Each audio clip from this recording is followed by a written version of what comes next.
Thanks for tuning in to this episode of Once a DJ. If you'd like to support the show, then head to onceadj.com/support to find out how you can help. If you'd like to get in touch with any feedback or suggestions, email onceadjpodcast@gmail.com. Once a DJ is produced by the good people at Remote Control. If you'd like to find out more about working with them, head to remote-ctrl.co.uk. Time for the show.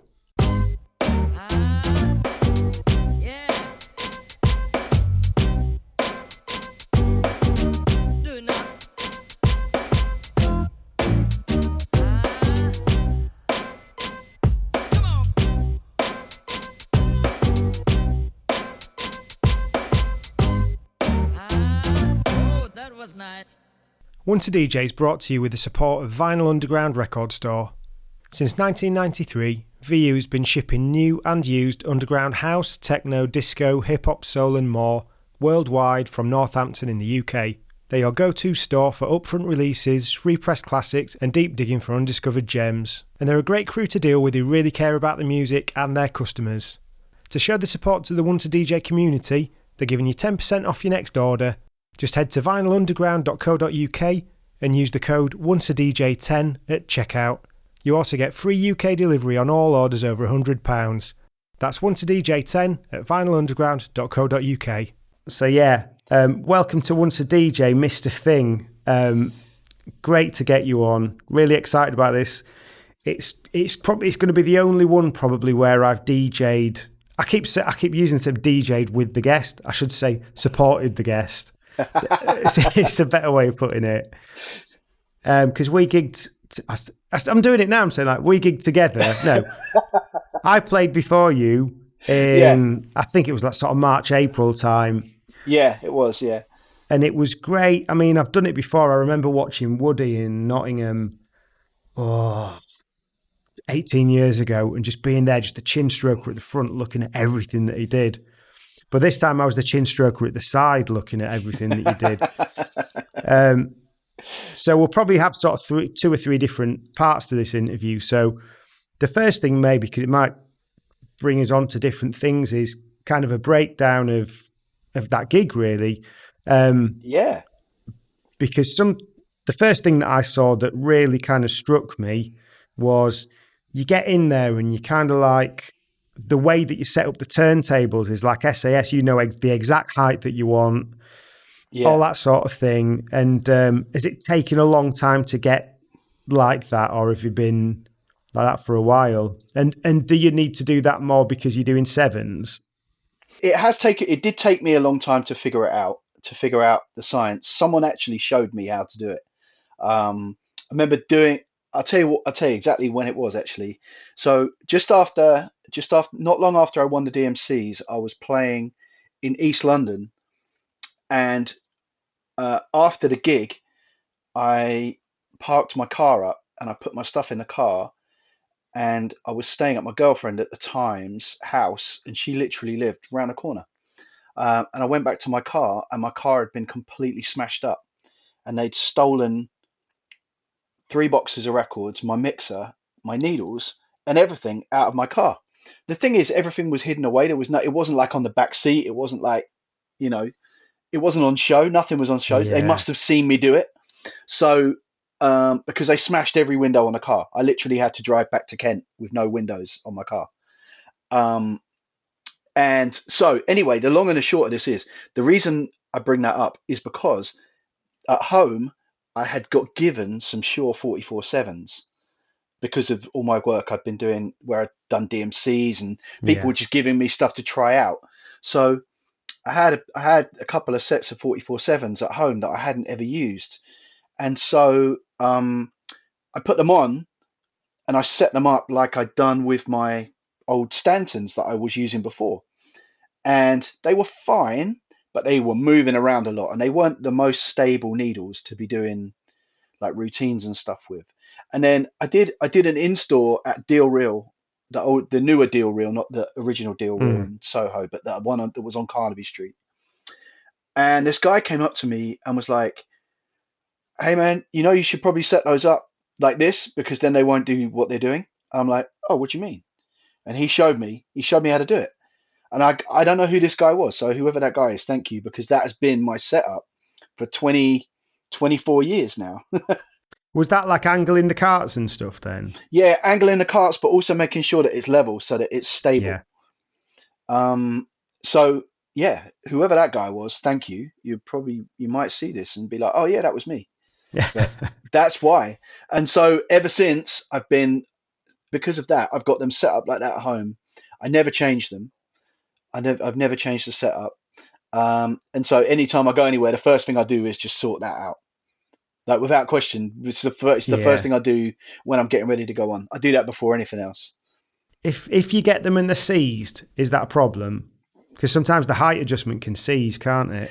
Oh yeah, if the arm seizes up, you just have to deal with it, unfortunately. And Yeah. sometimes it works and sometimes it doesn't.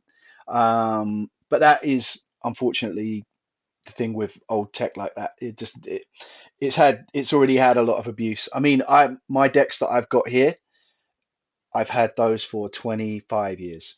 Yeah. Do you find now, because vinyl's more of a speciality than, say, back when you were doing DMCs and stuff, everywhere had a set of techniques that was invariably, a lot of them were probably quite battered. Maybe you played at places where they weren't. Is the Yeah, standard of the decks that you'll turn up to better now? I think it's got a lot better because a lot of places don't have them now, and they're used to everybody wanting the latest CDJs or whatever. I tend to find that when I get to places now, they've either got really well serviced turntables or they've hired in brand new ones. Mm, So I did a gig on Saturday night, and they hired in decks for that, and they were absolutely perfect. nice. Um, and and also the fact that people are having to hire them in and they're looking after them now. I mean, they're ridiculously expensive to buy now anyway, but um, it stops people using them to put their CDs on or their controllers or whatever, because that was the thing that was breaking the arms on them all the time. I'd quite often turn up to gigs and the decks would be like covered in CD wallets or um, computers on there and stuff like that as well. And I'm just like, there's no room to set up or no room to kind of do anything. And then they put a record on and they go, or they put a tune on and they leave. So yeah, there's definitely. I'm glad that vinyl is a little bit more respected again now, and that the decks are getting looked after properly and things like that. It all helps. It helps everybody. Yeah, I mean, it's like the amount of times that someone's been walking out of a bar on the way out with their mates and they'll just run over and just like do whatever on the turntable and stuff. I've had that happen so many times. Well, that gig that we were at, there was someone who was, let's say, a little bit lively, and she went up to do that, and you turned around to me, and you were like, "That's a 300 quid record," and I was like, "Jesus, you don't want that getting ruined." No, I mean, I have had to be, I don't like to be rude to people, but I have had to be quite stern with people a couple of times when they're like, think they're being funny, but you've got like a really expensive record on the deck, either Yeah. playing or getting ready to get played. Um, you know, you just can't do it. Don't do it. Mm. Don't do that. I think the thing that started me off writing this like nerdy list of things was noticing that you use two different shapes of 7-inch adapter. Oh yeah, yeah, yeah. What's that all about? Okay, so there is a method to that. So when I'm playing dinked 45s, ones with a big hole, I tend to use proper sturdy. I use some ones that come from Poland by a company called Sure Shot. Shout Um, out, Sure a, Shot. a shout out to Sure Shots. So basically, I use those for when I'm playing anything with a big hole. They're just the right size and the right weight for everything to be stable. But when you've got UK records or UK or European sevens, sometimes the pressings are a little bit shabby. Despite them not being the dreaded styrene, it doesn't mean that they're perfect. They can still be a bit dished and a bit light. So I Mm. use a regular Technics adapter, kind of as a little weight, and it just kind of holds it down a little, holds it down enough, and it doesn't make it heavy, and it doesn't make it impossible to DJ. I couldn't DJ with one of these like weights that people clamp on the records to stop the feedback. Yeah, That to me is a nightmare. That doesn't work with my style of DJing at all. But having the Technics adapter on the thing is just the right amount of weight for it to kind of level it out enough without yeah. it being too much. It's a I can't remember where I picked that up from or even where I got the idea for that from. Someone, I'm sure somebody showed me that and I was just like, that's a great idea. That's a good bit of gold dust. I didn't come up with it. I can't take the credit for it, but it's a really helpful thing. So it does mean that I lug around two sets of 45 adapters. But to be honest, I used to do that anyway, because if you've got, say, dancehall reggae 45s, the holes on those things are notoriously awful. They're either going to be huge or too small. Um, Right. so I tend to keep a few in the bag so that I can do it smoothly because they're all different. They're all different. Yeah, it's nice for me to hear from someone. What you're saying without saying it is basically that sevens can be a bit of a pain in the arse. They're great. You can take so many more with you when you're traveling. I tend to travel with them just as hand luggage because the bag fits in the thing. They never question it because it's not a huge suitcase or anything like that. But it does just there is just like a lot more to go wrong with them, I guess. Yeah, you got to be careful. You got to be careful there. I mean, if you, and especially if you've got stuff that only came out on styrene pressings, then you're in serious trouble. Because that's like the Cuban like wears them out, doesn't it? Oh, yeah, I mean that's a real issue. There's a lot of really good rare soul and funk records that are only on styrene pressings, and they're just you can't cut them up. There's no way. They'll be gone in a cube as soon as you've queued them up. They're done. Yeah, there's an antique shop near us, and I got loads of copies of Oh Honey by Delegation Yeah, and the Black Girl Lost Nas sample Starlight. Starlight. Is it Anita Uh, Ward? oh right, I think I know the one you mean. I've not listened to that tune in a long time, but yeah, It's nice sort of yeah, two-step thing. And I've got loads of copies of that, but both of them, they were like 50p each. So I thought, brilliant. So I bought, I don't know, about 15 of each. And then like no one wants them because they're styrene. yeah. There is vinyl pressings of Delegation, thankfully, Yeah. but I haven't seen one for a long time now. But that used to be a really cheap record. Like no one cared about it. It was one of them things that got sampled in a couple of things. It was on Ultimate Breaks and Beats, and then it was just a cheap record. And now it's not around really, not like it used to be. So Is there a particular record that you've seen jump up in price more phenomenally than anything else? yeah, let me think about that. There's a good example of that too. I'll tell you what, can we come back to that? Yeah. I need to access the Rolodex on that one. Sorry, that's a pretty niche one without a warning. That's a big question. I need to access the files on that one, but yeah, we'll come back to Yeah. that. So I, I don't know if this is all right to ask or not, but like, what would you say when you're going out gigging? Because you obviously had that record that was a 300 quidder. Would you kind of have a rough idea of how much money's worth of vinyl you're taking out for like a sevens gig in a shoulder bag? Mm, it's definitely. Oh, I couldn't put a figure on it, but it's definitely worth more than my car. Yeah, Um, my car's an old beat up car that's done 220,000 miles. Um, any amount of records I take out of the house is worth more than my car. yeah, well answered. Because I thought with that, because sometimes I think with it, it's like, I don't want anything to happen to these, but you know, when you're just like lugging them about everywhere and stuff. Mm. Yeah, you got to be careful. Can't just fling them around. You got to have a bit of a method to if you're going to do quick changes and stuff. Kind of keep them together and keep them together when you finish the mix, and then kind of keeps them all in one area, and then you can just put them back in the sleeves. Because I'm pretty good Yeah. at putting stuff back in while I'm playing. If I have to refile it all at the end of the set, it's a disaster. I'll think I've lost something. So I always try and put them back in while I'm playing. Yeah.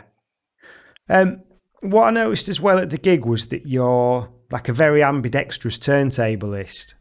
Mm. Did that come naturally, or did you have to like really work on one side to even it up? Um, I mean, I'm right-handed naturally, um, but my right hand scratching is very limited. I'll be the first person to admit that. Hmm. I can do all right stuff, but I can't do a lot of fancy cuts and stuff on my right with my right hand. But once I stopped crossing my arms to do cuts on the left, I got a lot better at it, and I didn't learn that until quite a few years into DJing, really, to cut with both hands. So, Yeah. but one of the things I do, because when I do get in the room and practice, I do one of the things that I still do that I started doing back in the kind of early 90s when I was practicing a lot more is that I just would get the same two or three records and I would cut them up, but I would try and do the same thing with each hand, and I would do everything at quite a slow tempo too. So it would always be God Made Me Funky, So basically, it would be Ultimate Breaks and Beats 11. That was Yeah. my go-to warm-up record. So Impeached President, God Made Me Funky, loads of stuff in God Made Me Funky to practice different stuff on. So I would do it that way to get both hands at least at a level thing. But I could do much more intricate stuff with my left hand, right hand on a fader. Yeah. Yeah. Was there ever times with that? Because I sometimes think I used to be a bit better at scratching than I am now, and I think Mm, I wouldn't even know how to get better at it now if I tried. And it's like, would I even have the impetus to do that? Like, was yeah. it? Did you have to really force yourself to learn? No, I wanted to do it basically. Once I'd seen it, I'd heard it on records, but once I'd actually seen it, I really wanted to learn it. So I just spent all my time learning. Um, Luckily, I had a friend at school who had decks. I didn't have decks. I had two. In fact, I had two friends at school who had decks. One of them, I would just go around there because he lived around the corner from me, and we would just go there and mess about. And we didn't really have any idea what we were doing or how to put stuff together, but we were just having fun and trying to figure out how we were hearing what was going on the records. But my other friend, he was a bit more musically trained, and so he taught me how to count in bars and things like that. And Yeah, that was the most helpful thing I've ever had, because once you've got that, you understand about where things need to be and all of that. So I really kind of embraced that, because once he showed me and once I figured it out, I could hear it easily. So it was a big key thing to learn that they don't really teach you. I yeah. don't I don't think I've ever seen really anyone talk about that, but it's very important. I mean, something that just blows my mind about music anyway is that it's so emotional, but so mathematic as well. When Yeah, you get into things like the harmonic series and stuff like that as well, just how notes work and things, it's like all of that stuff. It's just maths. there's so much to learn. So if anyone can see what you're doing and appreciate that, and they're really musically trained, and I'm not at all, um, then it's amazing that they can hear that I at least understand some of it.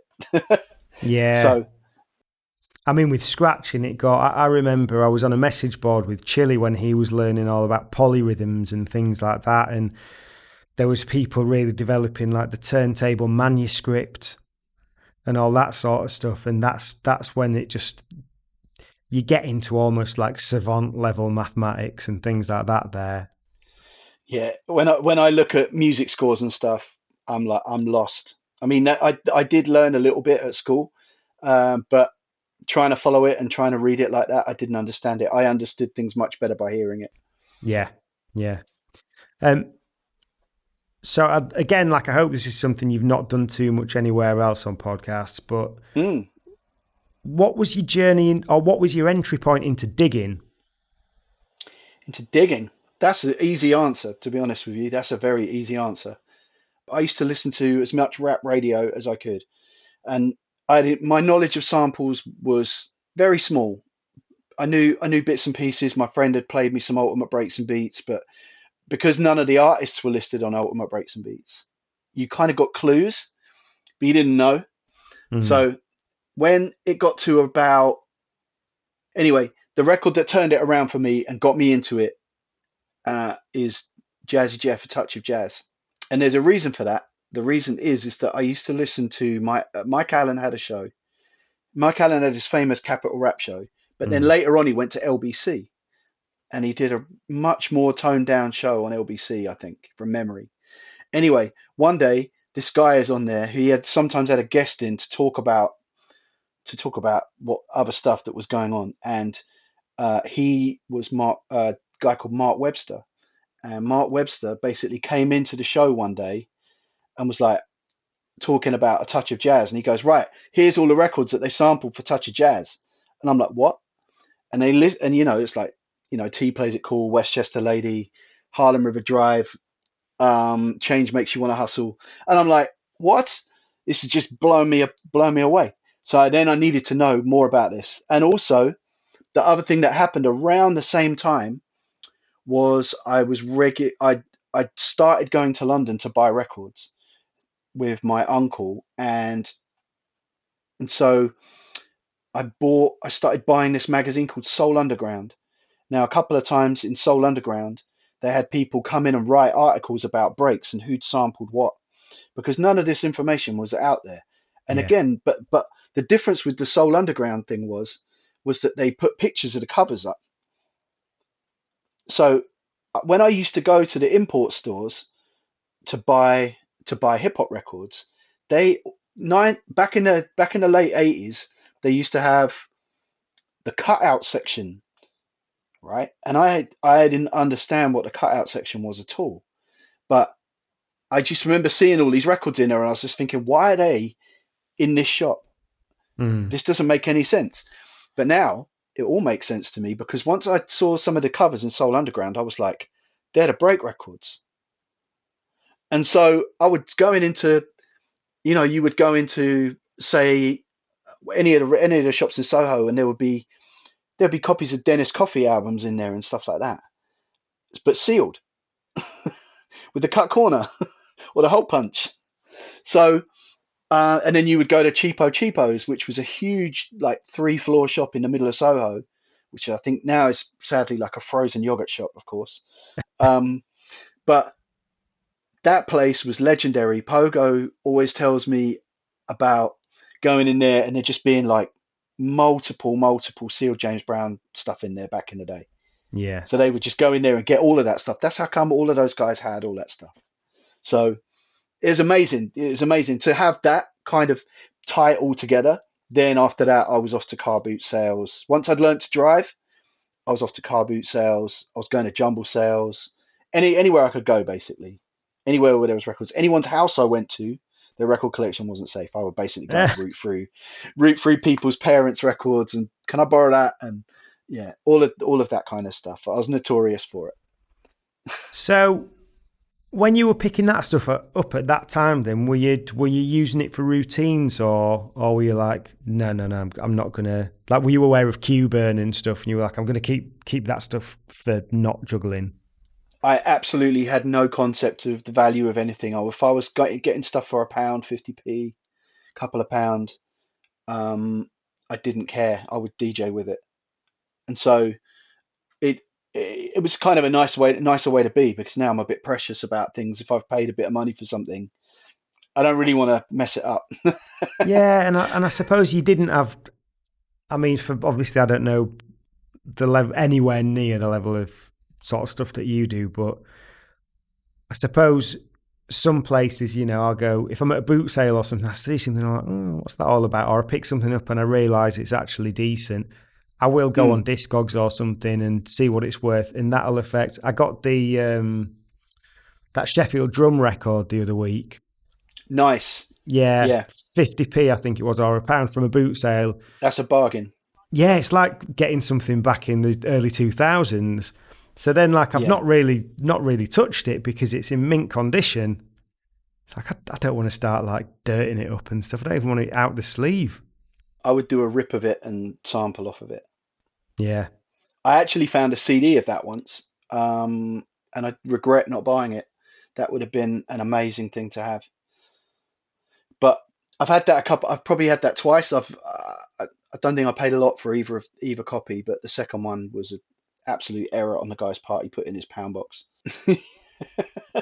Once a DJ is brought to you with the support of Vinyl Underground Record Store. Since 1993, VU's been shipping new and used underground house, techno, disco, hip-hop, soul and more worldwide from Northampton in the UK. They're your go-to store for upfront releases, repressed classics and deep digging for undiscovered gems. And they're a great crew to deal with who really care about the music and their customers.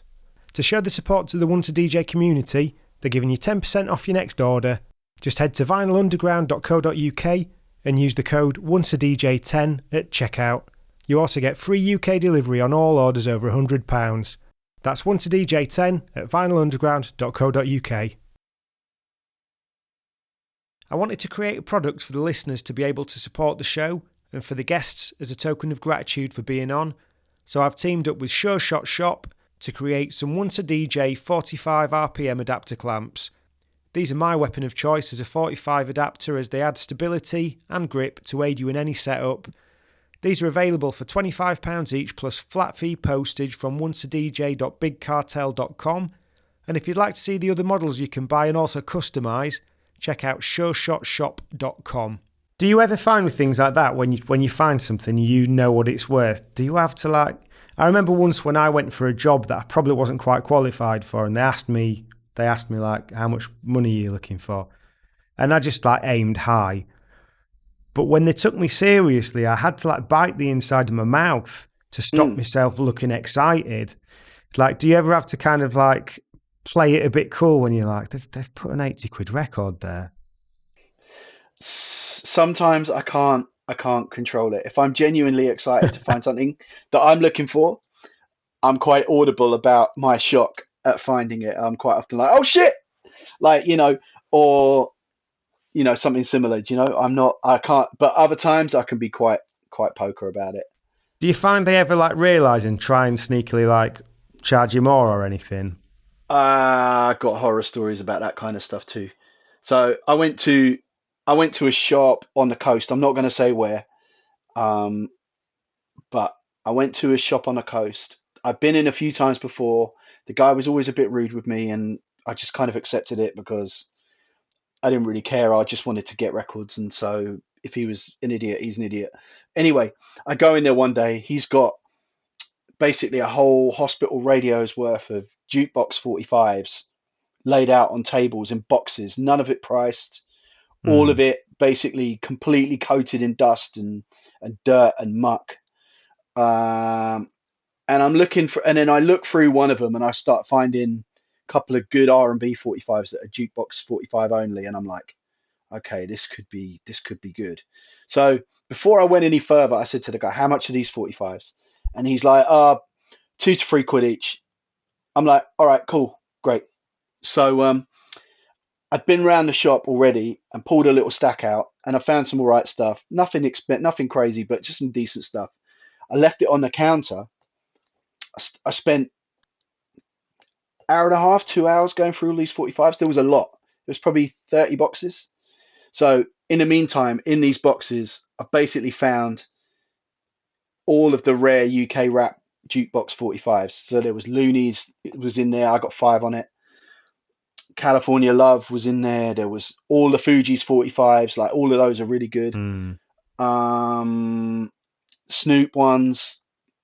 Anything, any of those big titles that you can think of that are worth serious money, they were all in these boxes, but they were all in there with Take That, S Club 7. Yeah. There was no order to it. It wasn't like there was a section of just rap 45s and I could just lift them out. So I basically did all this work. In the meantime, this guy has looked at my pile, seen what I'm buying, and he's decided that he wants to look them all up. So I take him to the counter and I'm like, there you go, I'll take those, please. And he's like, I need to look these up. I'm like, but you said they were, £2 or £3 each. He was like, no. And he starts looking them up and he's like, right, 50 quid, 100 quid, 200 quid. I'm like, no, it's not going to happen. It's not happening. That's not happening. So I left him. I had to leave him all. He was a tosser. But I had some good revenge from there, because the last time I went back there, I still went there even though he did that to me. I went back there. He had a load of stuff down in the basement that was open to the public and priced up, and the prices were absurd, but the wrong way. So Yeah. I got a nice bit of record karma that way. I got some good bits. I got some good bits that way off of him. But that annoyed me with the sevens. It was frustrating. After I did all the work, and then he just tucked them away. He blatantly would have listed them on eBay or something later on. Yeah, that's a dirty move.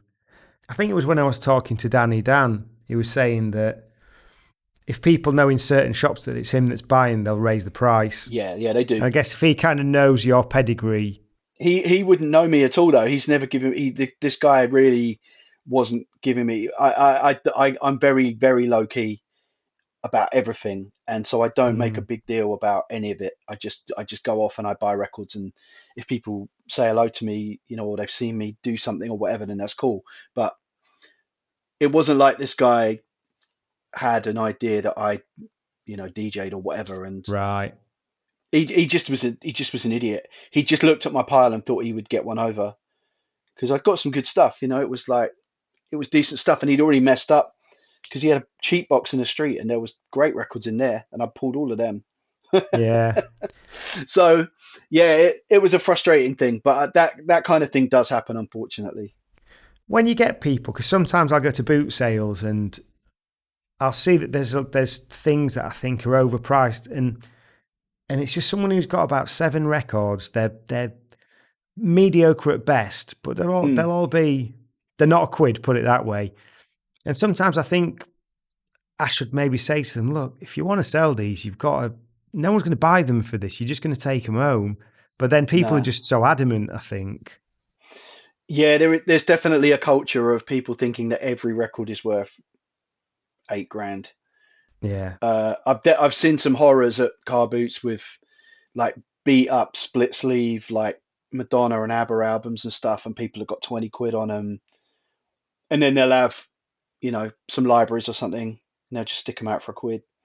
Yeah. It's and that kind of thing can happen because they're so convinced that the general pop and rock that sold so many copies, sorry, um, is worth the money, and it's not. And that Mm, weird record that you chucked on the floor is worth all the money. So yeah. It's mad, I, isn't I it? I just let them get on with it. I can't say to people, if someone comes in my shop and says, that's a bit too much money, I'll be like, all right, cool, we can have a conversation and we can work it out. But Yeah. generally, I try and price everything quite fairly. So um, yeah, Yeah. I think you've just got to price things to sell, haven't you? Else you're just going to they've be. got to they've got to go so that I can get more. That's Yeah. that's that's my way of having stuff in the shop is like I want it to go so that I can get the next lot in so that you come back next time and there's different records for people to look at. Yeah. Have you always bought and sold before getting the shop then? I dabbled in record fairs kind of in the late 90s with my friend Johnny Roast, like huge, like really good record dealer and an excellent DJ as well. Um, he I used to be his box boy basically. I would go to help him at record fairs and I would carry his boxes Right. in. So basically, I figured out and I learned a lot more about the music then as well because I was finding about a whole different world of stuff from what I was seeing around my area because where I live it's very you know it's very white and middle class. There's no to fight like I found a Farrah Saunders record last week and in Tunbridge Wells. Now I don't know if you've ever been to Tunbridge Wells, but there's no reason on earth that there should be a Farrah Saunders record in Tunbridge Yeah. Wells. um, so it's quite incredible that sometimes things happen like that. So basically, I started out doing record fairs with him. Then I got brave and started taking a box of my own. And then I started doing the odd one here and there on my own. And then I was selling a little bit on Discogs and I kind of really hated it. And just before lockdown, I was working at BBE. They were based in Hastings, where I was living at the time. And I was selling records out of my house, but I'd run out of room. And so I needed a space. My friend needed a space too to do the same thing. So we found that basement that we're in that you came to, and we just had it as our office. but people got word that we had records, so they would knock on the door and be like, "Oh, I heard you got records. Can we come in?" Be like, Right. "Okay." So word got round town. We had to, and then I said to my friend, "Look, do you think maybe we should open a few days a week? I don't mind doing it. I don't, I'm not working." We were like, "Yeah." So we opened up, and that was basically the start of the shop. Something I always wanted to do, but it kind of was a bit of a happy accident almost. Mm. It was just supposed to be an office.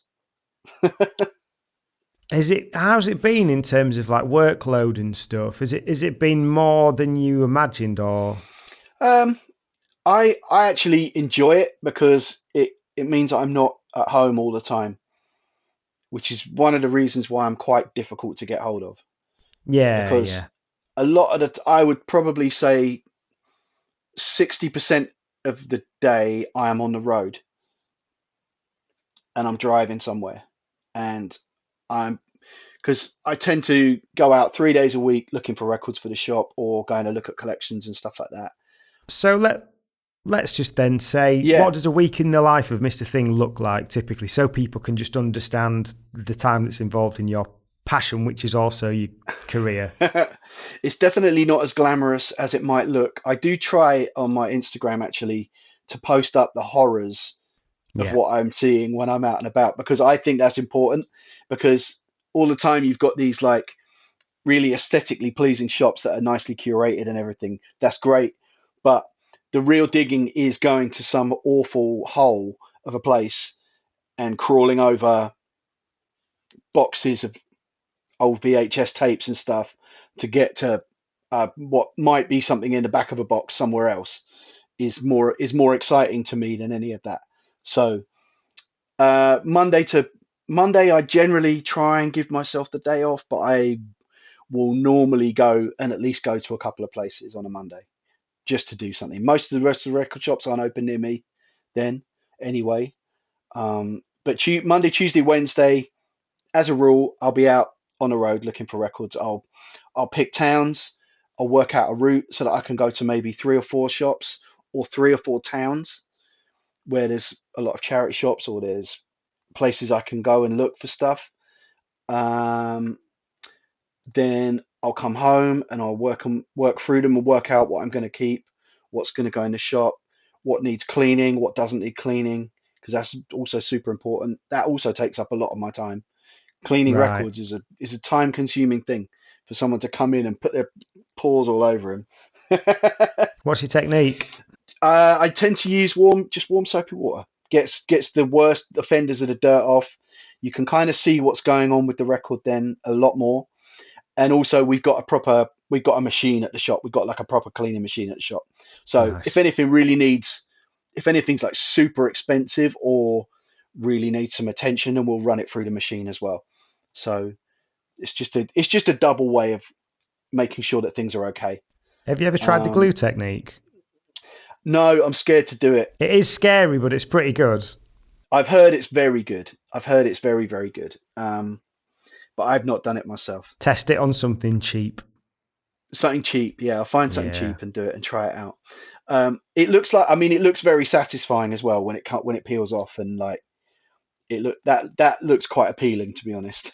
Yeah, the main like I'd like to do it more, but the main challenge is just because your records are going to be drying for probably I'd say about 3 days. Yeah, that's I need to have a quick turnaround, unfortunately, because I probably do. I probably clean about 100 or so a Yeah. week here. So is it Thursday, Friday, Saturday in the shop? So I tend to work Thursdays and Saturdays at the shop. A Friday is a quiet day. Um, so Andre tends to run the shop on a Friday because it's a 2 hour round drive for me to get there. And some Fridays Right. are unbearably quiet. Like I might take, I'm not ashamed to put this out there, but some Fridays you can take maybe 10 or 15 quid. Yeah. And then on a Thursday you might take quite well, and then Saturday might be really good.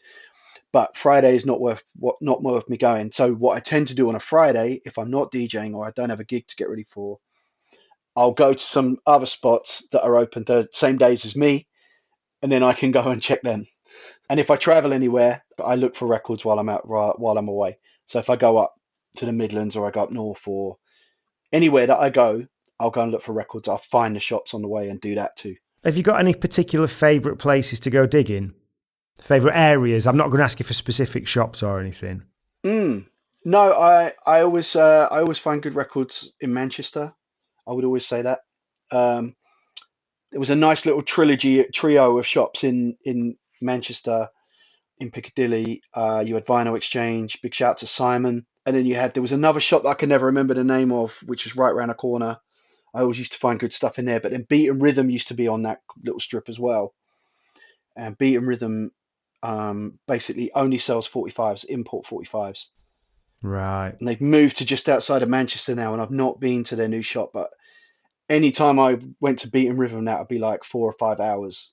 And I would just sit in Wow. there and just play through stuff that I didn't know and just maybe make discoveries for me, maybe stuff that other people might have known, but just make discoveries for me, and that's how I was finding a lot of breaks and a lot of samples and stuff.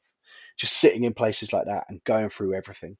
So, and then of course you got the legendary King B. I was there today. Was you really? I love it in Yeah. there. I got a couple of sevens there, Mm. but that was about it today. But their pricing's really good, I think. I think their pricing is very fair. Even when they've got stuff that is legit rare, they still price it Yeah. at a really good price. I think that's the kind of shop where they just want to keep it moving Yeah. because they must have people in there every day of the week going back, going what's new. So they've got to keep it turned over. Yeah, that's it. Once a DJ is brought to you with the support of Vinyl Underground Record Store. Since 1993, VU's been shipping new and used underground house, techno, disco, hip-hop, soul and more worldwide from Northampton in the UK. They're your go-to store for upfront releases, repressed classics and deep digging for undiscovered gems. And they're a great crew to deal with who really care about the music and their customers. To show the support to the Once a DJ community, they're giving you 10% off your next order. Just head to vinylunderground.co.uk and use the code ONCEADJ10 at checkout. You also get free UK delivery on all orders over £100. That's ONCEADJ10 at vinylunderground.co.uk. I wanted to create a product for the listeners to be able to support the show and for the guests as a token of gratitude for being on, so I've teamed up with Sure Shot Shop to create some Once a DJ 45 RPM adapter clamps. These are my weapon of choice as a 45 adapter as they add stability and grip to aid you in any setup. These are available for £25 each plus flat fee postage from onceadj.bigcartel.com. And if you'd like to see the other models you can buy and also customise, check out sureshotshop.com. So just then going a little bit back to where we were at the start talking about the gig, something else I thought about then is you've obviously got a ridiculous record collection. If anyone doesn't really understand the level of it, they can just go on Mixcloud and check out, your numerous mixes on there.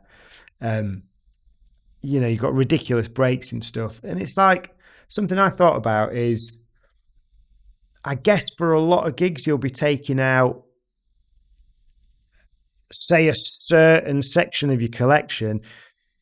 Do you ever just think, I wish I could just do more gigs where I could just take out like a load of library or psych rock or any of this sort of stuff? Because you must have a load of stuff that like people just aren't up on. I don't know about stuff that people aren't up on. There's definitely a lot of collectors who know more than me, and a lot of DJs who know a lot more than me. And I'm always the number one thing I always say is it's okay to say, do you know what? I don't know that, because so many people just go, oh yeah, I know that, and they don't know what you're talking about. But truthfully, if I don't know it, I'll say to someone, I don't know it. I won't go, oh yeah, of course, yeah, I bought that in 1982 for 20p. Like, it's just lies. It's just, I'm not going to do that. I would rather say to someone, I don't know it, because then I'll learn something. I'm just constantly learning. I love to learn. Like, that's my thing. I love to learn. But you must have some crazy stuff that you maybe. Mm.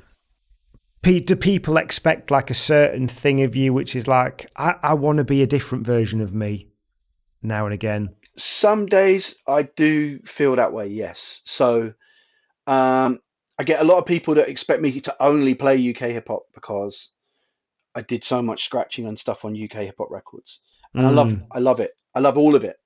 I love every kind of hip hop that I play, but I can't just do a set just of that all the time. I have to do it for myself to play different records and at least try and put stuff that's a little bit deeper in there so that that it's enjoyable for me. um, Yeah. but with the libraries and stuff like that, do you know what? I've been collecting them for years, and I've probably only ever done a set of that kind of stuff a couple of times. So when I did live convention in Toronto a couple of years ago, they got me to do a mixtape of UK breaks and beats and UK library stuff and things like that. That's the closest I think I've got to doing a set, which is like Mm. here's some stuff. Like, but I'm actually playing there at the end of this month again. I'm booked to play it again, and I'm playing with Edon and DJ Nuts from Brazil. Oh, wow. DJ Nuts is absolutely insane collector and amazing DJ, and so is Edon. So I've got to come with some stuff. I've been putting records in piles for like a month already, just to kind of get a bit of a shape something together for next weekend. So it's going to be interesting, but it's good for me because it means I can play a bit deeper. I can play some rarer stuff. Like I got a lot of stuff here, but a lot of these kind of like hi-fi bar places and stuff, I can't get booked to play those. I don't know why, but I would love to play a set of like, you know, like a jazz set somewhere or a Latin, Yeah. maybe not a Latin set, but like play some libraries and play some like some of this kind of interesting, kind of easy listening stuff that's a bit funky and whatnot. I like all of it, and I still actively search for it. So it's just I don't really have an outlet for it, and so I think if I did a set of it on Twitch, it might be a bit boring for people. Maybe I don't know. It's difficult to say. I can't say. I don't know what people are going to like. I can't second guess it. So Yeah. It's like the music's amazing, but it's like, where do you find that audience for it? yeah, and if you do, 9 times out of ten, it will be a lot of people who know it already, and they'll just be like, "Oh yeah, well, yeah, he only played X, Y, and Z." So, and then you're like, you can't win. So it's so But like I say, my thing is I like to learn and I like to find stuff, and even if it just ends up being on one of my samples mixes that I do, or I put it into a mix as a link to something else, then at least I've used it somehow. Yeah. Uh, How do you feel about the sort of access levels people have to sample knowledge these days? Because like I'll chat to Hudson and he knows a crazy amount, and I'm like, you know all this stuff from before the internet. Like how have you done this? Because I had a job where I could just get away with basically doing nothing for 90% of the day. So I'd just read about musicians and samples and stuff all the time. So it was all there for me. I didn't have to like go out and learn from the records and just learn from the digging experiences and stuff. Mm. It seems like maybe there was more of a rite of passage. It's definitely a lot more accessible now. I don't know how people feel about it. Um, it does feel like between the kind of say the traditional New York producers, they really don't want people waving around and advertising what they've sampled and naming it and then tagging them in the posts and stuff. That level of stuff I think is pretty bad. That's not really what it's supposed to be about. Um, but there was always this kind of like weird inner circle of DJs who knew this stuff and traded this knowledge with each other, and you would often find out more things like that just from talking to other producers and stuff where they'd found it by accident, and then they would play it to you. And like the people I learnt the most from was Mark B and Nappa from Fire Life Cypher. Right. Like me and Nappa would regularly spend hours on the phone playing each other samples down the phone, pre-internet, like pre-internet. And there was only a handful of people really that I was able to do that with, But Mark was putting me onto a lot of stuff. Anytime I went to do cuts or do a session with Mark, all the creators or any of those guys who had really serious records, you would always come away from it knowing something else. But even if even then, if you knew it, you didn't have anywhere to go and advertise the fact that you knew it. You just had to Mm. kind of hold it. You kind of had that thing, and it was just there then. And to now, everyone's in a rush to kind of talk about that they found it or here it is. And this is a bit like, oh, I don't know. That's not really how it's supposed to be. But I am enjoying people discovering samples for the first time because I know how it made me feel. It's exciting. Like when you get a record home and you find a thing, you're like, oh shit, there it is. That's it. You work it out. You might call a couple of people and tell them. I still do that, but generally I won't. You know, I'll hold it down. Yeah. I'll save it for a mix because I don't want it. For me, if I found it, I don't want it out there first, and then it'd be on a mix, and then people, you know. So Yeah. I remember when I found out, because I think like the Shook Ones one was a big one, but the one that I was like, what on earth, was the Seals and Crofts Buster Rhymes one. oh yeah. When you just like, I don't know how some producers have the vision to be like, hear that bit of Seals and Crofts, go, we can do something nasty with this. And just, there's not even much done with it, but it's just so like sinister and hard as well. It's such an amazing sample. Like it really is an amazing sample. And the fact that that record then went on to become like a dancehall record, and it's now been like two other pop records that Buster's been involved with as well. And even when Buster came out with it, it was like the biggest record. But I remember when that came out, I was DJing at a shop opening in London, and there was like b-boys there and like poppers and lockers and stuff as well. And they were asking for it, and I played it, and they were just like, "This is the greatest thing." Like but it's just that was Buster's thing. He was so good at picking those beats. Yeah. He's so good at picking those beats like that, like the unusual but immediate club records. It's interesting, isn't it? You know, Jay-Z seems to have a pretty good track record with picking beats. Yeah, definitely. Nas's career's maybe been dictated by whether he can pick his beats or not. Um, but the other person that I think should have kind of blown up more that didn't is AZ, because I think he's an amazing rapper, but Yeah, maybe he just didn't always pick the right beats.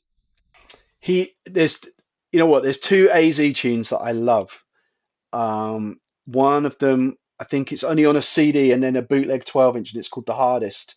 A Large Professor produced it. Now, I'm not going to blow it up, but the sample for that record is amazing and the most unlikely looking thing you've ever seen in your life. You would never in a million years guess. But yeah, there's a tune by AZ called The Hardest with Styles P on it. Amazing. And then there's another one. There's a theme here too. That there's another one that again I think was only on a CD that Knots produced called Fire.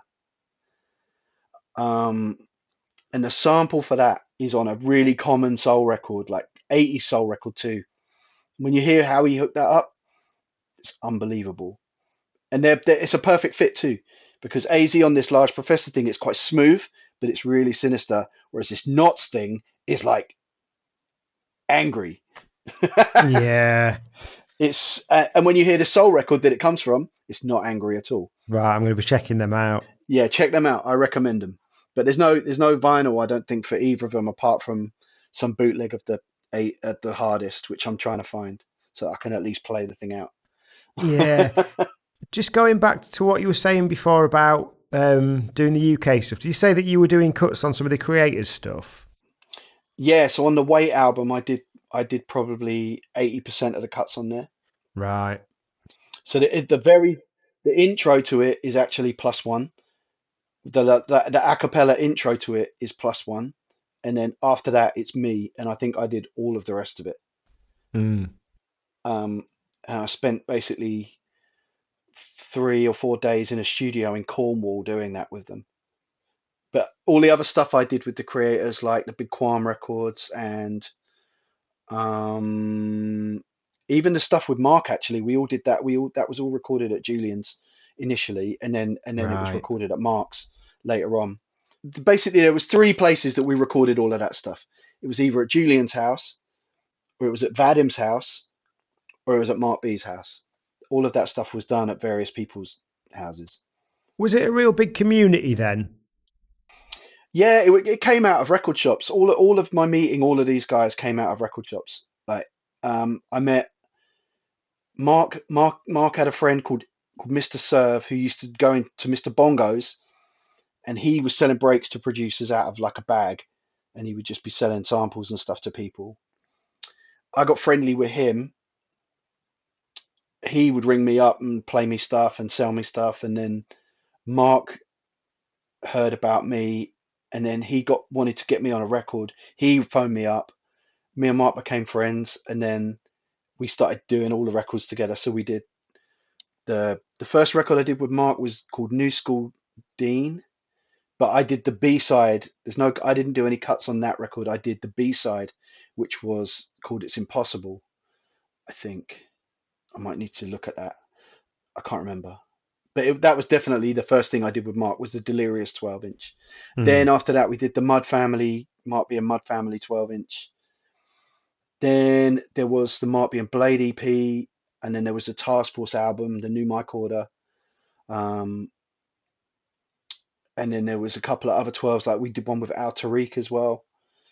Yeah, we did a lot of stuff together. We worked on a lot of records, and it was good. Some of them never came out. There was a really amazing remix for the Creators that Mark did with Consequence on, called In and Out. The In and Out version, the regular version, came out as the B side of a record, but Mark's remix for some reason never came out, and it was absolutely amazing. If it had come out, it would have been a big record. Yeah. Like, and I did cuts on that because the original didn't really have any cuts on it, and this one Mark put a bridge in there for me to do cuts on, and then there was a whole bit at the end as well. Oh, So wow. yeah, it was cool. And then the other crazy thing that happened was I did one of the Big Quam records, Verbalize, and they got Spinner to remix it, and Spinner left my cuts on a record. So I was over the moon. Like like I remember going to Julian's one night to work on something else, and he was like, "Oh, we got the tapes back from Spinner. He's used your cuts." I'm like, "What?" I'm like, yeah, he's used your cuts. And I'm like, "You're kidding." It was like, for me, that was the biggest deal. So I'm super happy that even happened. Were you earning a little bit of money from the cutting and stuff? I was doing it. Do you know what? I was doing it for records. Oh, right, yeah. I was getting rare records. I was getting paid in records, which suited me fine because I would have only spent it on records anyway. Yeah, So, yeah. but I was getting paid. I earned some nice records that way. My Planet Savage came that way, and things like that. Things that are pretty sought after all came from that. So yeah, it was never a money thing. I was happy to be making records with people, and I was getting some records out of it that I wanted to DJ with. So it worked nicely for me. It was later on when I was doing bits and pieces for people, they would pay me money rather, because that was how they did things. They didn't have records to offer me, so they would pay me money. But it wasn't a huge earner by any stretch. But Yeah. it was good for me. It was good for me because my name was on all these records. Yeah, so there's been plenty of currency in it, sort of, for you anyway. Yeah, it's not really about that anyway. For me, I make the money really doing club sets, and Yeah. occasionally someone might pay me to do you know like a mix for them or something like that, and so that kind of works for me. How do you feel about being the person that's in front of everyone? Because you're quite, like you've said, when you're going around, you just kind of want to like move in the shadows and stuff, as it were, Mm. or like not make a big deal of things. How do you find that contrast with being that person that's up there and everyone just like watching you and that side of DJing? I hate it. Put me in a corner and let me play music. That's my thing. I like that. Yeah, I'd prefer that. So I was comfortable at that gig that we did because it was ground level. I like being among the people. I Mm. don't like to be on a stage. I'm not comfortable on a stage. I'm not a natural like performer, you know, gurning, dancing guy or anything like that. I just like to play music. Yeah, like I do appreciate it as kind of like the performance element of it and stuff. Mm. It's just like it's not for me. When I see these big crowds of people, like, and they're all just standing staring at someone playing on a stage like that, I'm just like, that's my worst nightmare. Mm, Like, if I'm going to do that, I'd like to be behind a rapper or something so that I'm at least I'm not the focus. yeah, yeah. Um, do you feel like people are different on dance floors nowadays from, say, pre-phone cameras and stuff? Is that something you've noticed? Oh, 100%. They're all trying to. I think most people are trying to grab something that they can use as content. Yeah, I like it when people aren't on the phones, and I hate this whole kind of thing of just having to film everything all the time. yeah. I hate it, but I still get caught up in it, thinking, "Oh yeah, that's something to put on the gram." I will sometimes take some pictures, but I won't take video because there's no point. The sound will be rubbish. Yeah, It's not going to capture it properly. I just want to take some pictures and get at least a memento of the night rather than standing there with my phone out on record all night trying to catch something. Like it doesn't. That's not really appealing to me, and I don't like it. It again, it's an extension of being on stage that you're not asking for. Someone filming you all the time. yeah, yeah. I just want to because yeah, it doesn't make me feel very comfortable. Yeah, yeah. But I imagine a lot of people are filming you. They do, and I appreciate people coming out and supporting and everything, but I'm not a comfortable stage person, camera guy, whatever. I'm not comfortable. I'm Yeah, probably not looking at the camera most of the time that I'm talking to you because I'm very aware that I do that. yeah. And I think something that we discussed the other day when I was in the shop was the lack of boundaries that there are when it comes to things like Instagram and kind of people tapping you up at all hours and things like that. Yeah. That must get pretty exhausting. Can you kind of give us a bit of context around that? Yeah, people can be quite abrupt. Um, and if I'm having, like a bad time or I'm going through something or whatever, I can't necessarily get back to people right away. And like I say as well, I'm on the road driving most of my day, every day. I'm not sat at home. But people do think nothing of sending me music to check at 1 in the morning, 2 in the morning, and even though I put my phone on silent and everything, when I wake up, I don't always want to do that. I've got other things I need that are a priority that need to get done first. Um, but also people are very abrupt. They won't ask you how you're doing, or they won't say hey. They won't even say hello. They'll just be like, "Here's my tune," Wow. and it's like, "Oh, right, okay. So, hello, how are you? You all right?" You know, I'm a polite guy. I like to ask people how they're doing. I always do it. And so, um, but I think that concept is kind of lost on people a little bit. I try and be as polite as possible whenever I can. But when people are Yeah, rude to me, I do tend to actually, if people are like that, I sadly, I tend to ignore it because I think you know, you don't come to anything I do. You don't talk to me outside of you wanting to give me this thing right now for me to ask me something, to have something from me.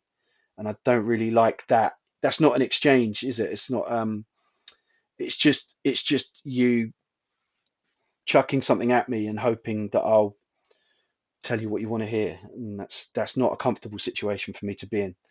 So, and I would hope that if someone's seen me DJ, that they would understand what kind of stuff that I play and how I play and what kind of stuff they feel that I might play. Not just send me something. It's it's a bizarre thing that I never really got my head around. That's probably why I don't really do radio because I yeah. don't want to have to play stuff that I'm not feeling for the sake of it. I'd rather play something that I'm feeling that I can comfortably put energy behind and say I really like this record.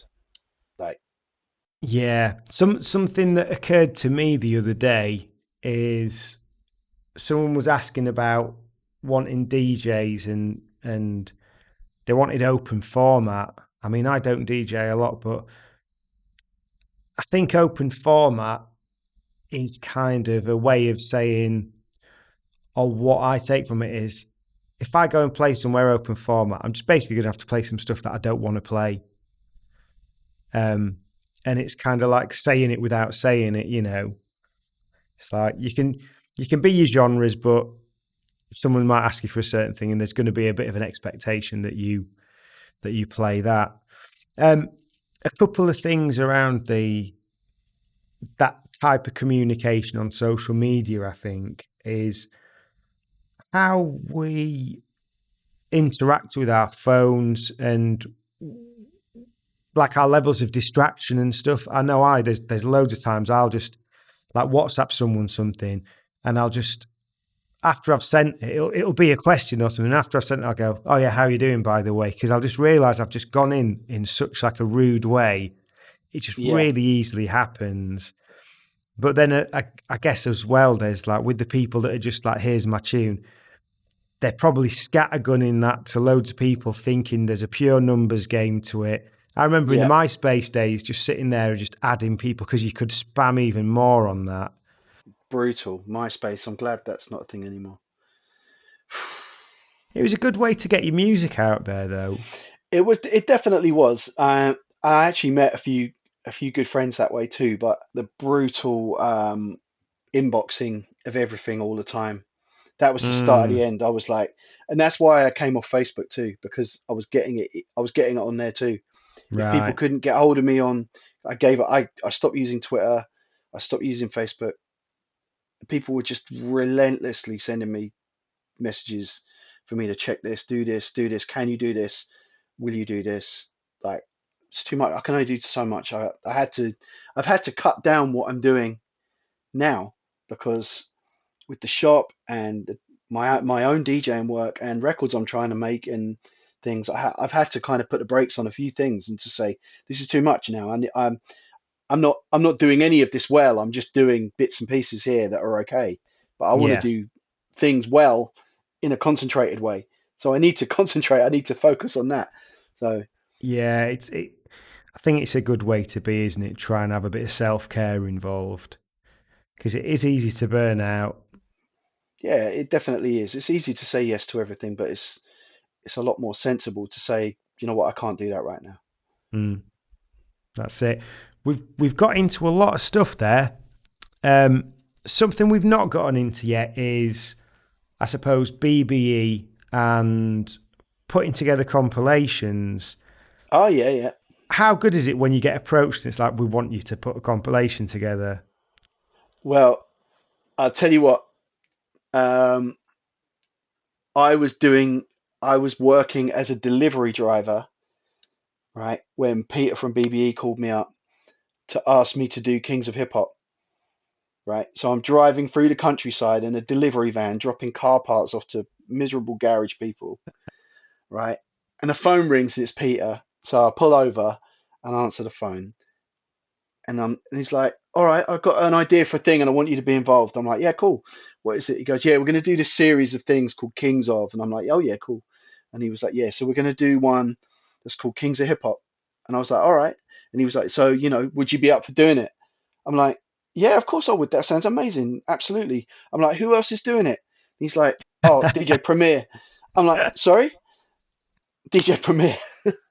So I'm sat at the side of the road in like scruffy like work clothes, working at my dad's garage doing delivery driving, and I'm like, just got this call that I'm going to be doing a compilation record alongside DJ Premier, my one of my heroes, and I'm just like, this is blowing my mind.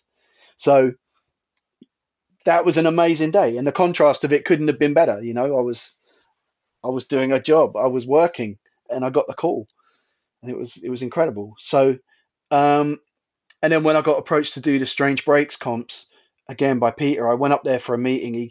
He called me up for a meeting, and so before I went to the meeting, and he was like, "Look, you must have some interesting stuff that we can put on a comp, like stuff that's not really the normal stuff, but stuff that's kind of." samples or funky or breaks and stuff like that. And I'm like, yeah, yeah, of course. So I put together a compilation CD and I took it up to him and I said, this is the kind of thing I was thinking of. And he played through it and he was like, this is it. That's it. Perfect. And there was like two or three things we couldn't clear.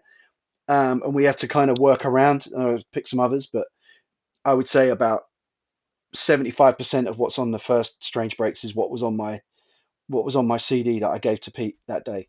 Wow. And then we ended up doing three more. There was supposed to be volume four. Um, a lot of things went down at BBE and it didn't end up happening. So it's a shame, but I can't I can't make it happen with all the will in the world. Yeah, I would yeah. like to make it happen because we had got some really good stuff cleared and stuff that's not really out there even now. And this was probably going back 5 years, 5 or 6 years. So yeah, there was some good stuff on there that was going to be coming. So And did you do a library one fairly recently as well? oh yeah, we did two of those. We did two of those too. And then I did some other bits and pieces for BBE as well. Like I did a Dilla edit on a 7. No pressure. No pressure. No pressure on that, is there? Doing a Dilla edit. It was terrifying, but all I had thankfully, it was a song that was a minute long. It was Rico Suave, Bossa Nova, and I was just like, we need to just make this a bit longer for DJs because this record ends as soon as it starts. Like as soon as it's got going, it's faded out and done. Like it needs to be a Right. bit longer. So yeah, I just extended it a little bit. I didn't do anything to it at all. I just extended it. But I was really happy that that happened. And what else did I did? I did a compilation album with Spinner as well on there of like of other BBE stuff, like hip hop and R&B stuff on BBE. That was good Nice. fun to put together too. Yeah, 2 volumes of Cavendish slash Boozy and Hawkes library music. That was good fun because we went to the actual archive of Boozy and Hawkes. It's now called Cavendish Music, but at the time it was Boozy and Hawkes. And they had this basement in the bottom of their building, and they just had boxes of records. And the only other person I think that had really gone through them was Lewis Parker because he'd done a Wow. remix project for them. And so there was like little batches of really interesting stuff that was obviously what Lewis had gone through. And then there was all this other madness down there as well. But there was tapes and like multiple copies of some records and everything, and we would just kept finding them. I think I found about 20 copies of Space Drama down there, which is like a kind of jazzy space library type thing. But it was just like I think I posted it on my Facebook, and people thought I was selling them, and they were messaging me going, "Yeah, I'll take one of them Space Dramas." I'm like, "They're not mine. They're not for sale." So, but like I had like a pile of them like this. So but that was really cool. I found because I've been buying those records for a long time. Again, that came through Mark's influence, really.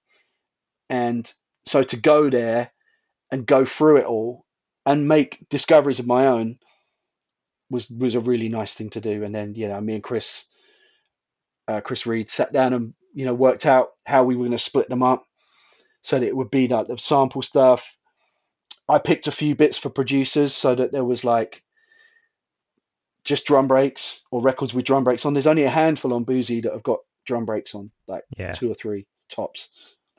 It's not like KPM or Themes where there's loads of them, but yeah, the Boozy stuff there's only a handful. There's some really good tracks though, but Mm. we kind of did all of that now. Have you got like a digging adventure, digging story, or anything that was just like the best dig ever? um, yeah, there is a good one. There's a really good one that again involves two people that I'm good friends with. I've known for 20 odd years now as a result of this. So I got booked to play a gig in Bath at a place called Moles. Me and Young Gun Essa did a gig at this tiny little club called Moles in Bath, and Boba Fett put this night on. So shout to Bobby, and Tal Mofingers was living down that way too, and Bobby used to have a record shop called Groovement actually, and Bobby's shop was also famous because it had a Banksy. Banksy did the wall in there. Right.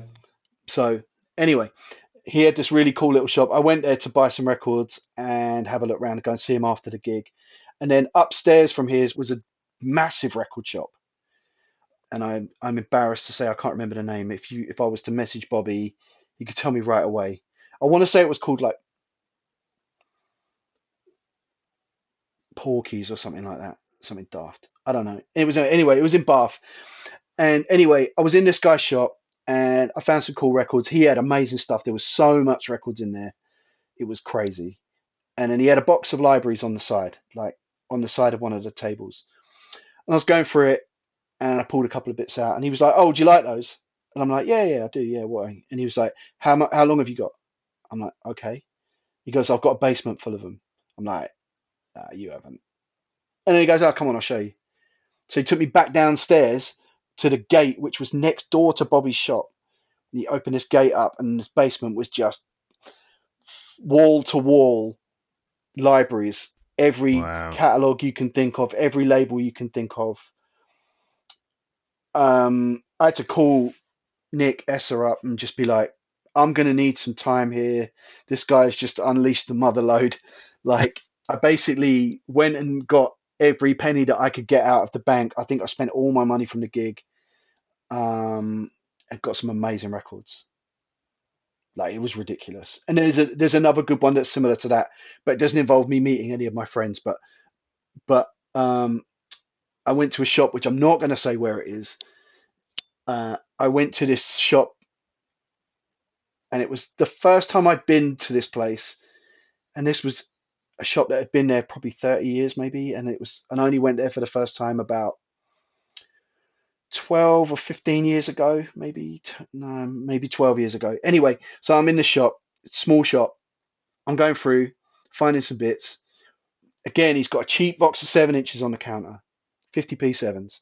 Going through this box, start pulling out Rap 45s out of this box. I'm like, oh, okay. So I'm going through the box, and the guy's like, "Oh, you're looking for that kind of stuff?" I'm like, "Yeah. How long you got?" Again, he said to me, "How long you got?" So I'm like, "Oh man, well, look," I said, "Look, I've got about 40 minutes left on my parking, and then I've got to go."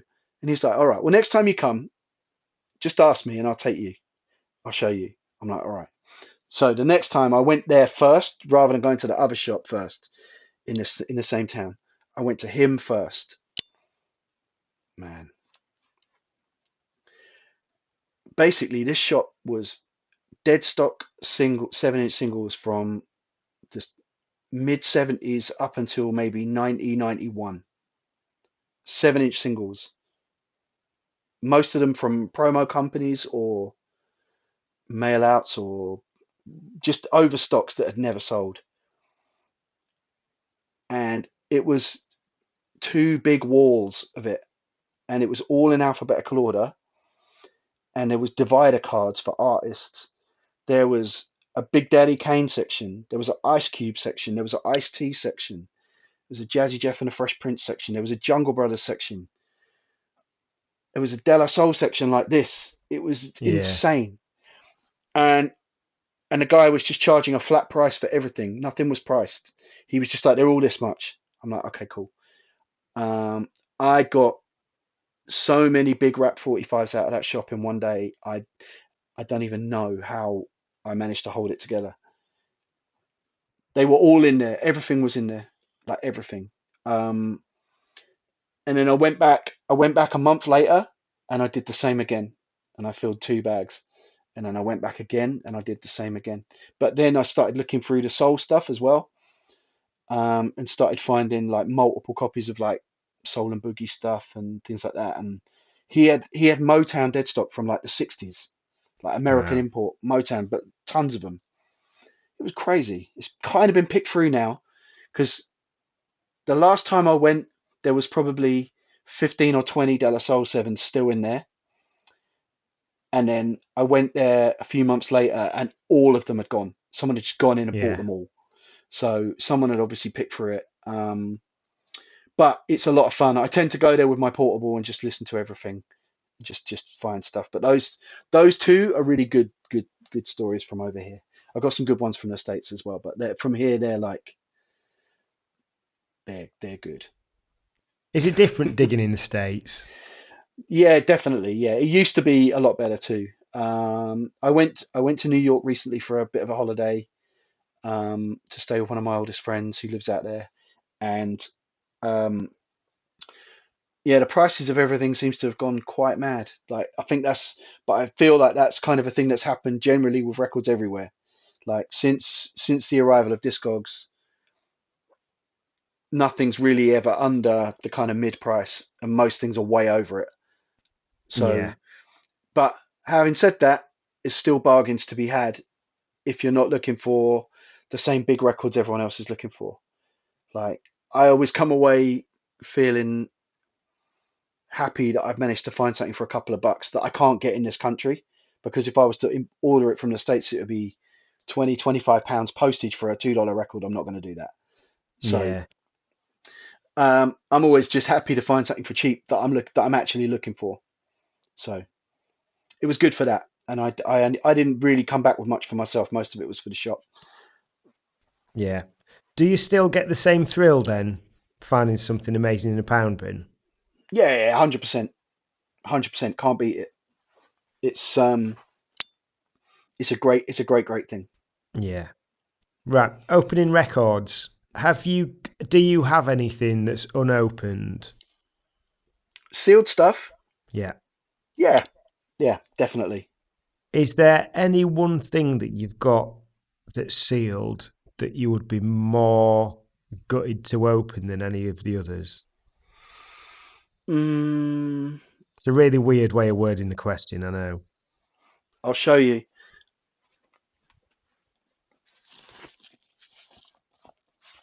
All right. So this is my first US copy of First Tribe album that I bought the week it came out. I bought this and X Clan album on the same day from the same shop in London. Is that a double?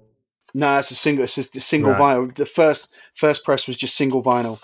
So it's look at this. Look at this. Inner sleeve is all split. The record beat up. Plays fine, but it's just beat up. Whole cut. It's been in and out of DJ boxes all of its life. Mm. This is what a DJ record should look like. But then years ago, I was at a dealer's house and he had OG sealed copies, and he was Oh, banging these wow. out. He was banging these out for 12 quid. So because mine was so beat up even then, and I probably bought this 20 years ago, um, this has just been on the shelf ever since. It's just there. It's just there. Look at that hype sticker. It's very nice. Nice. Yeah, that is good. So that I don't really want to open this unless I lose this one. Yeah. Nice. So, and this is, special record for me. So we've talked about digging stories and best ever digs. Is there a Yeah. single best record find? Uh, yes, there is. Let's say, okay, so there's a shop in my hometown that's actually a guitar shop as its main business, but it's run by two brothers, and one of the younger brother or the older brother, I can never remember which way around it is. He used to deal in records as well. Um, he always had he always got really good records in there, but there's been two really really ludicrous finds that I had in there. One of them, no, in fact, there's been three insane finds from that shop. So the first thing I ever bought from there that I took a punt on in his 50p box, was a French record called Ben and the Platano Group. If you know about rare French records, that is one of them. I bought it because it was called Paris Soul. That was the main reason for buying the record. The cover didn't look like anything, but the record looked super interesting, so I took a chance on it. I know what it was. It was when the Nico Gomez Ritual record got reissued. Someone said to me, "Oh, if you like this record, you got to get Ben and the Platano Group as well." And I was like, "Oh, I've got that." And the guy looked at me like, "You don't have that." I'm like, "I do have that." But I legit found that as a blind buy in probably 92, 93 for 50p. I needed some money, unfortunately, and I had to sell it. So I don't have that anymore. But the other thing that I got from there was a record that three other people had tried to sell me for insane amounts of money, and I turned them all down. The first guy was a breaks dealer. He played it to me. No, in fact, the first guy to play it to me was a hippie rock guy, and he played me all the wrong tracks off this record. He was like, "Oh, you might like this. It's like a funky British jazz thing." I'm like, "All right, cool." Played it to me, and I was like, "It's not really for me." And he was like, £40 he wanted for it then, and I was like, "I don't like it enough to pay £40 for it." Then this other breaks guy played it to me. He played me the right stuff off of it, and he was like, three-figure price tag, and I'm like, I can't spend that. I hadn't paid that much money for a record at this point. And then I went in there, and he just put a load of fresh pound box stuff out, and this record was at the front of the pound box. Wow. Magician, British jazz funk record, Magician on the Hobo, label out of Orpington, no less. Oh, nice and local then. Nice and local for me. So I was absolutely amazed to find that. Anyway, fast forward a few years down the line, um, he's got a few library records that come in there and here and there. Nothing amazing, nothing good anyway, like the usual kind of KPM Victorian music kind of style.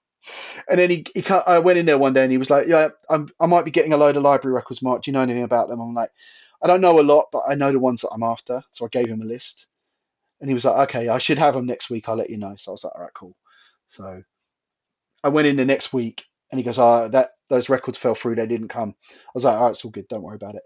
And then a week before Christmas, I went in there, and he was like, "Mark, those records came in." I'm like, "You're joking." I was like, "No, no." He's like, "I left them out the back. No one's looked at them. I thought I'd wait. I could let you have a look because you knew about Nice. them." I was like, "All right, cool." Um,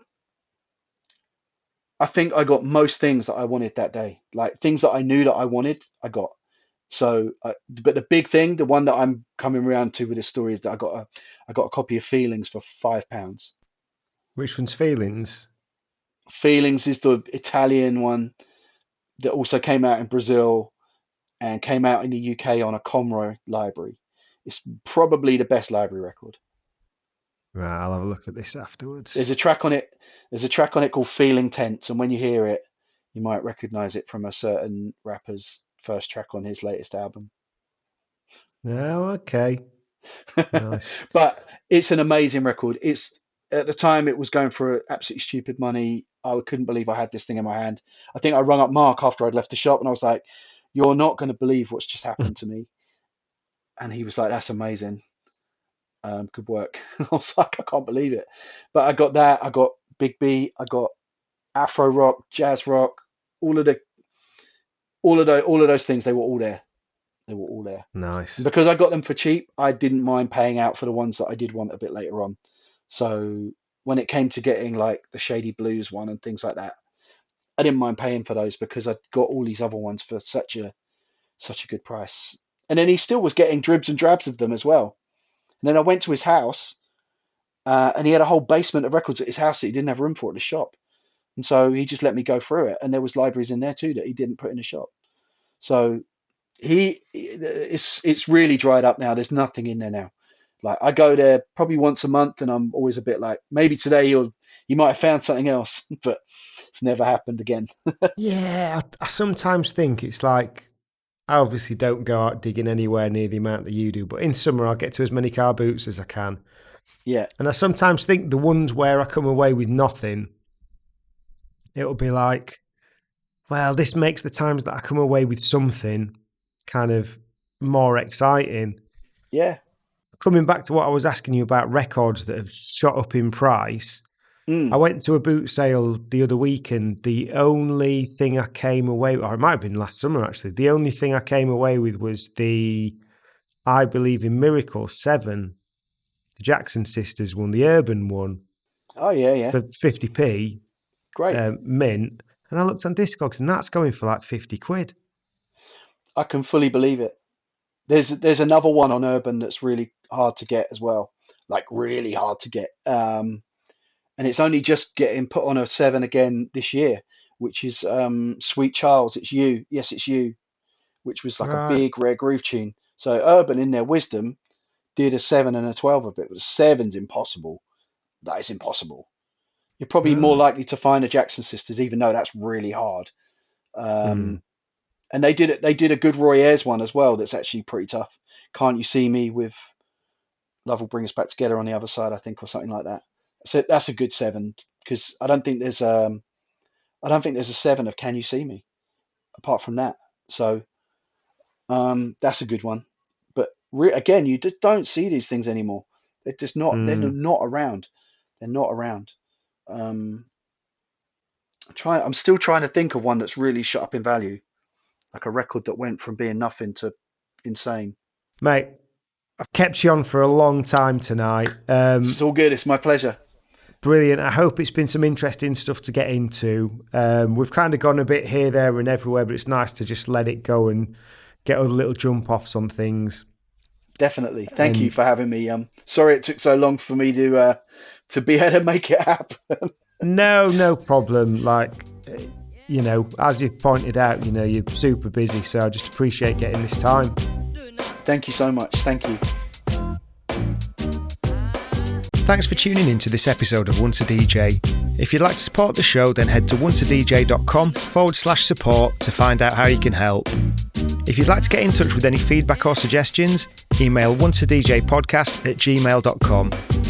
Once a DJ is produced by the good people at Remote Control. If you'd like to find out more about working with them, head to remote-ctrl.co.uk.